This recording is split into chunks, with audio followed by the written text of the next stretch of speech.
मैंने आपको पहले कह दिया, मैंने एग्जीक्यूटिव इंजीनियर साहब को कहा कि इमरजेंसी में आप दीजिए, पूरा दिन आउटसोर्सिंग पर टेंडर कब से टेंडर होगा हम डीएम साहब को आग्रह करेंगे कि वो देखें। हम चिट्ठी भी डीएम साहब को लिखेंगे, सिविल ऊपर भी लिखेंगे। यहाँ पर 340 नर्स नहीं है, 340 सीट खाली है, लगभग नर्स की यहाँ से बदली हो गई है। जब तो बिना नर्स का जीएनएम एएनएम का कैसे चलेगा भाई? और 100 मेगावाट का कैसे आप लिफ्ट पे लोग मर जाएंगे, फंस गए, 2 घंटा से बिजली नहीं है। मैंने कहा है कि आप हमको चिट्ठी लिखिए, आपको मैं जिस मेगावाट का आपको जनरेटर चाहिए मैं आपको दूंगा, आप आउटसोर्सिंग से ना करिए। सिविल सर्जन साहब का रिक्वेस्ट ये था कि सर आप दे देंगे बाय सरकार, लेकिन उसको चलाएगा कौन?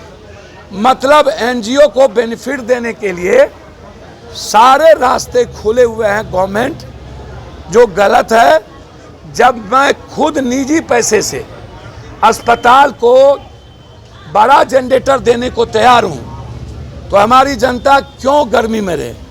और मैंने अभी एग्जीक्यूटिव को कहा है कि अविलंब आप इमरजेंसी 3 फेज को यहां करिए ताकि सभी जगह का बिजली जाए, सदर अस्पताल की बिजली नहीं जाए।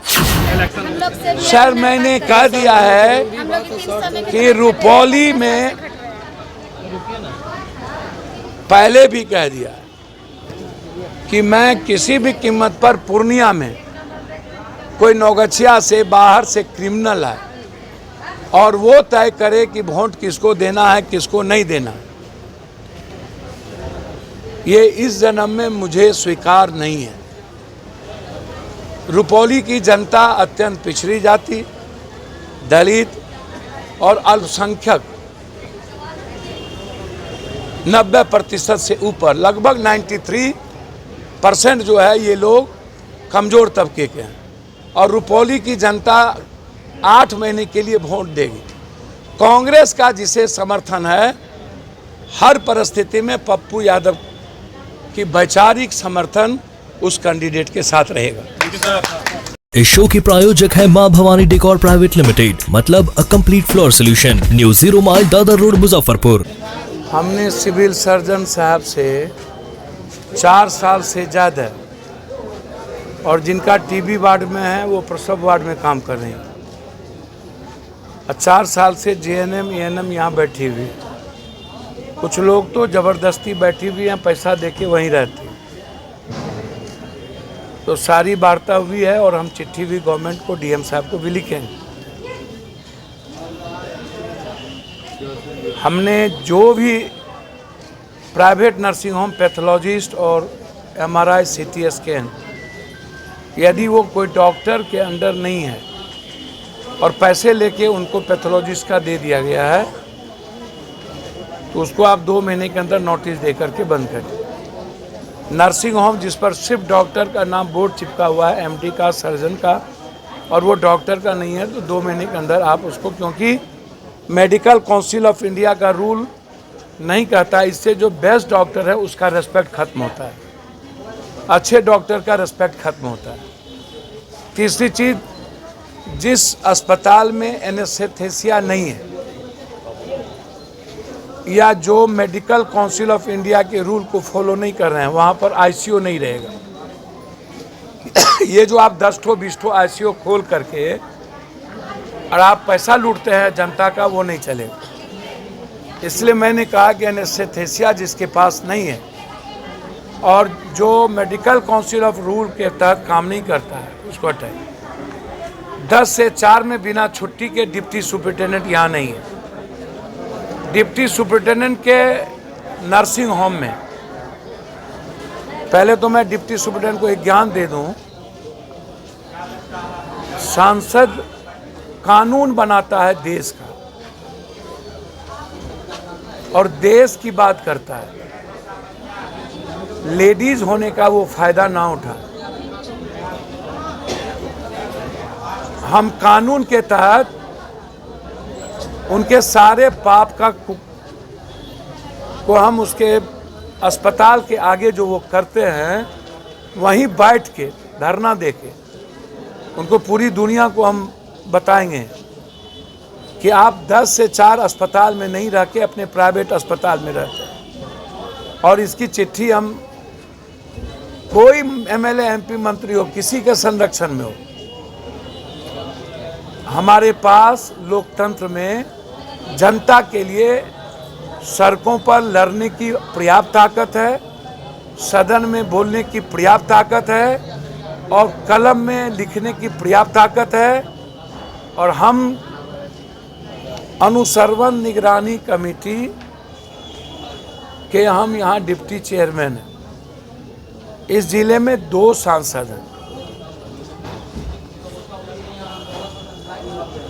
इसलिए मैंने कहा कि वो 10 से 4 छुट्टी दिया है। बोला नहीं, छुट्टी नहीं लिया। मैंने कहा आप नोटिस भेजिए।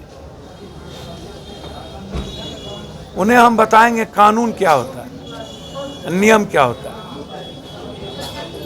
और मैंने 2 महीने के अंदर private pathologist, nursing home, ultrasound, CT scan, MRI, इनको मेरा आग्रह है कि अच्छे डॉक्टर के रेस्पेक्ट खत्म हो रहे हैं, इसलिए आप अपना अपना दुकान जो लूटने का बनाए हुए हैं उसको बंद कर लीजिए। और आईएमए के अध्यक्ष और सेक्रेटरी से आग्रह है कि आप ऐसा कोई भी डॉक्टर जिनका नर्सिंग होम अपना नहीं दूसरे को नाम दिए हुए हैं, वो नाम नियमता नहीं दे सकते, वो अपना नाम वापस ले लें। बिल्कुल नियमता नहीं दे सकते। आईएमए के से रिक्वेस्ट है और एक आईएमए से रिक्वेस्ट है 2 डॉक्टर से कि किसी भी कीमत पर, किसी मतलब किसी भी कीमत पर 1 महीना से पहले आप कटिहार या किसी भी जनता का, और एमएलए एमपी मंत्री और प्रधानमंत्री क्या करता है हमको नहीं पता और ना हम जानना चाहेंगे, ना हम मुख्यमंत्री और प्रधानमंत्री के बायलॉज से गाइड होते हैं और ना वो हमारे मालिक हैं। हम गाइड होते हैं संविधान और नियमावली से। जो नियम कहेगा, संविधान कहेगा, हम वही करेंगे। और इसके लिए 1 महीने के बाद ही आप किसी से फीस लें, 1 महीने के पहले आप किसी से फीस ना लें। हर कीमत पर मैं आग्रह कर रहा हूं, बाद में मेरा आग्रह आपके लिए नहीं होगा, नहीं होगा तो नहीं होगा। आप 15 दिनों पर फीस नहीं ले सकते, या तो आप 1 महीने के बाद बुलाएं। आप 15 दिनों पर इसलिए बुलाते हैं ताकि फीस लिया जाए, इसलिए मेरा आग्रह है इसको आप देखें।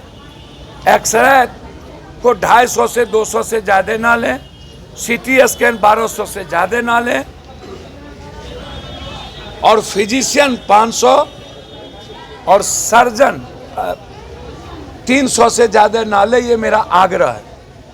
वो भी सब के लिए नहीं, जो गरीबी रेखा के नीचे और मिडिल क्लास के नीचे है, जिसको 1 बीघा से नीचे ज़मीन है, जो आधार कार्ड को देखें, और जो 82 करोड़ लोग 5 किलो अनाज पर जिंदा हैं, उससे किसी भी कीमत पर 300 से ज़्यादा फीस ना लें। 2 महीने के अंदर यदि पैथोलॉजी और नर्सिंग होम को 1-1 लाख रुपया लेकर के जो आप दिए हुए हैं आप बंद नहीं करेंगे तो हम बंद कर देंगे। धन्यवाद।